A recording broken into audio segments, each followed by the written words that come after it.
What's up everyone, Alex here. In this video, I'm gonna dissect the latest gameplay trailer for One Piece Odyssey, which is one of my most anticipated JRPGs of the coming year. My goal for this video is to figure out how the gameplay loop actually functions, and also provide a little bit of flavor and context to the main heroes, the Straw Hat crew, without spoiling the anime or the manga. I know that's a really tall order, but I want to try anyway because I want everybody, fan or not, to understand why I'm so hyped for this game. I'm not really a longtime One Piece fan though, and what I actually did recently was that I spent a whole year catching up to the entire anime, where it's currently in the thousands of episodes. And I want to be clear, you don't have to be a fan to appreciate the awesome new things that the developers are trying to do here, and I invite you to join me as we take a deep dive. Now, there's a lot of info to go over, so let's just get started. In One Piece Odyssey, you can experience the adventures of the Straw Hat crew in iconic locations of the original anime with an RPG twist. In this trailer, for example, we're exploring the country of Alabasta. There hasn't been a clear timeline as to when the events of One Piece Odyssey occur, but it does seem like it happens after the time skip. And for newcomers, no spoilers of course, all you need to know is that time skip is basically when every member of the Straw Hats crew became much more powerful. I am personally hoping that Dressrosa and Whole Cake Arc will be in this game as one of the Memoria, but I think I'm getting a little bit ahead of myself here. And as you can probably imagine, since this is a turn-based RPG, we've got side quests, NPCs that you can talk to give flavor to the world, and usual RPG stuff. And this might be going too far ahead of this video, but what I'm actually thinking is happening is that Waford, which is the island where the Straw Hat crew winds up in this story, is gonna serve as a hub world of sorts, and the different Memoria can be explored from Waford. One of the things that was shown on previous trailers is the ability to freely swap between the various members of the Straw Hat crew to aid in your exploration of Waford, but also each of the Memoria you'll explore. And the reason why you'll do this is because of unique character actions. Now, each Straw Hat crew member has a unique field action, which plays to the strengths of each member. Chopper, for example, is tiny enough to get through very low openings, and Luffy can extend his arms to pull himself up to higher elevations with his Gum Gum Devil Fruit powers. I'm also going to point out some of the other field actions that are shown in this gameplay trailer as we keep going. To experience the Straw Hat crew's adventures, the developers included many of the conversations that they would have had in their travels. Mind you, I'm just reading what's on screen, and this is a little bit strangely worded, but the cool thing about this is that it allows the developers to develop the personalities of the different party members for newcomers to the series. In other words, you get a little bit of their personality and context of who they are as individuals without having to go through an entire 1,000-episode anime, because every little bit helps. For us fans, it's a lot of the really cool interactions that we've come to expect from this band of misfits. In the gameplay being shown, Nami, the crew's navigator, who also loves treasure a bit too much, claims it before Luffy even opens it up. This next part of the trailer shows that the Straw Hat crew is tasked to make better food to fulfill a side quest. Fortunately for the crew, Sanji is a really good chef.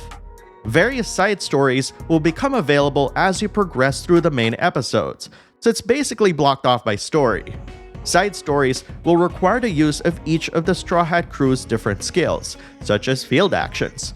And honestly, I never thought about it until now, but in addition to being a great cook, Sanji also does a great job of foraging as well, as he's able to practically make great food with almost anything. In this next scene, the player chooses Usopp. In addition to being a little bit cowardly, Usopp is the Straw Hat crew's sniper. So we see him here sniping nests all over Alabasta to complete a side quest.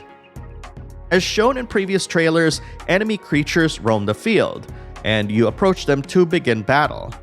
It also doesn't seem like you can hit them before going into battle, like in other games, at least from what they showed here. Being the RPG that it is, One Piece Odyssey does feature command battles, which allows you to experience a classic RPG battle system using attacks, skills, items, and character switching. This part of the trailer to me is the most interesting part of this entire thing. Now, I'm not sure we'll get the answers to all of our questions, but let's try our best. Looking at the gameplay, there seems to be 4 main options. Attack, which is activated by pressing up on the D-pad. Item, activated by pressing left on the D-pad. A poneglyph, which represents skills, which is activated by pressing right.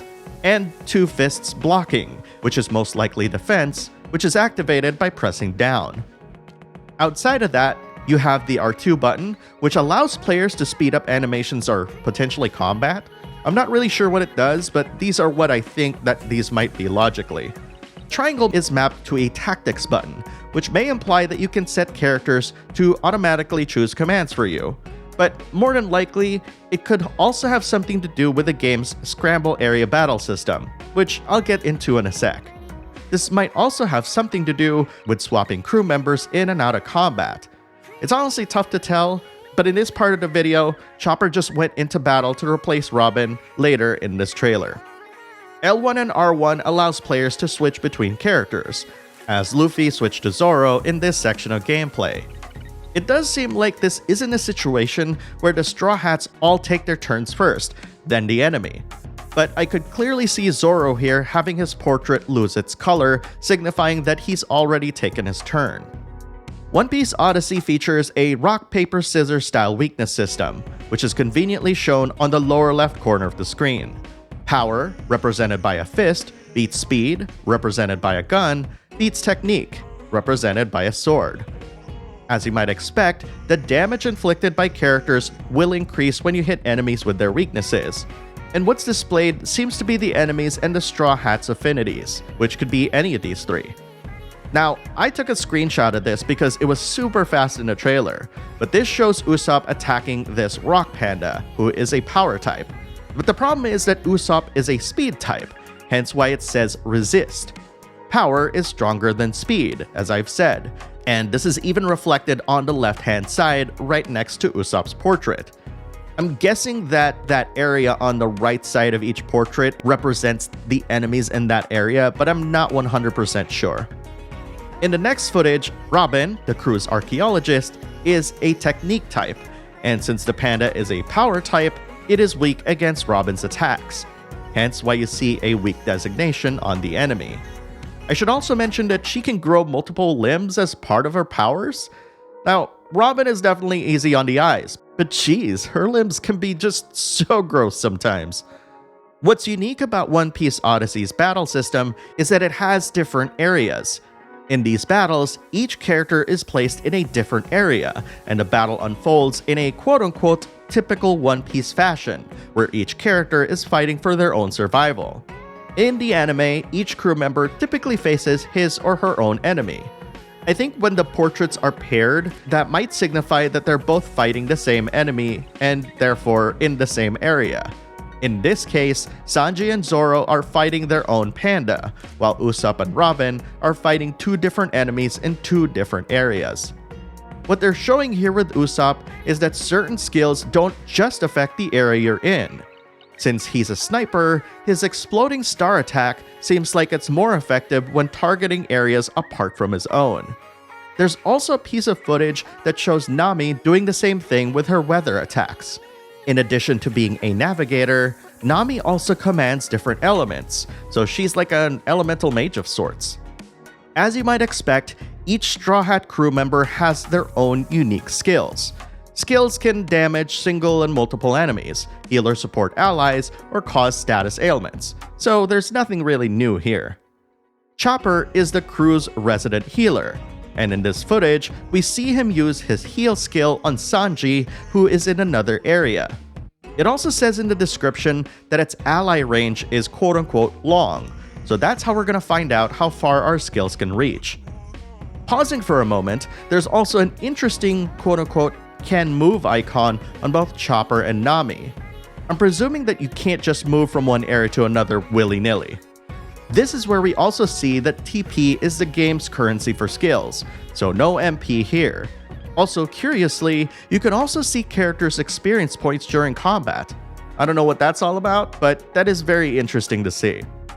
The footage here confirms that once an area is empty, characters can move to different areas. In this portion of the trailer, it's showing how we use items. What's really interesting about this is that it can be used on anyone, regardless of the area. Where this area battle system is going to get interesting is how the game will incorporate the personalities of each crew member. For example, as seen here after Sanji gives Nami some food he cooked, he's quite enamored with the ladies. In fact, Sanji cannot hit any female enemies at all because he's charmed by them, meaning if you potentially encounter a female enemy, you might have to move him out of that area if you want to deal damage to them. Everyone else has their own weaknesses. Like, here's a more concrete example. Let's say that there are 3 areas for one particular battle, and 2 of those areas are in the ocean and 1 is on the ship. If you put Luffy or Robin in the ocean areas, it will render them useless and will be unable to attack, because that's what happens to people with devil fruit powers. So in this case, you're gonna have to put them on the ship to be effective in combat. In this one piece of footage, no pun intended, Usopp gets paralyzed with fear, figuratively, when facing a powerful enemy by himself. So you'll either have to use long-range attacks to defeat his opponent, or maybe move someone into the same area as him. Now, I'm not sure about moving someone to the same area, but I have found that Usopp works really well with others, so that might also be a thing here. What's actually interesting is that there are going to be special battles called dramatic scenes that will occur randomly with combat conditions unique to a Straw Hat member. If these conditions are met, you'll earn increased experience after battle. And the conditions are typically listed above as the Straw Hat crew member either taunts or just reacts to their enemies. I of course mentioned Usopp being paralyzed by fear because of the powerful enemy he's facing, but as shown here, the entire crew gained additional experience by fulfilling his dramatic scene. This next section talks about content apart from the main episodes, with the aforementioned side stories being a part of it, as well as bounty hunts that'll have you hunting down villains to gain experience or gold. So that's a lot of information, so what have we learned today? Well, I don't think it's going to be hyperbole to say that One Piece Odyssey might be the Straw Hat Crew's best adventure in video games yet. This is coming from someone who also loved the Pirate Warriors games. I found it really strange that both Brook and Frankie, 2 other Straw Hat crew members, were missing in the footage of Alabasta, especially since I've confirmed that they were present in the game in previous trailers. Also, the devs seems to have made sure to represent the Straw Hat crew in the most accurate way possible, and there's even a bigger potential here that folks who are unfamiliar with the series can just simply jump into this one without prior knowledge. And if it turns out that's not the case, I actually plan on making a completely spoiler-free character video that details some of the unique aspects of each crew member. But for now, I'm really loving this scramble area system. Like, I love how the devs could potentially utilize each Straw Hat crew's character strengths and weaknesses in a uniquely creative way that it truly captures the spirit of the anime. And I love the different field actions that also use each Straw Hat crew's abilities. Overall, One Piece Odyssey has a huge potential to not only be one of the best One Piece games of all time, but also one of the best RPGs of 2023. And I, for one, can't wait to play this game. One Piece Odyssey is coming out on January 13th on PS4, PS5, Xbox One, Series X and S, and PC.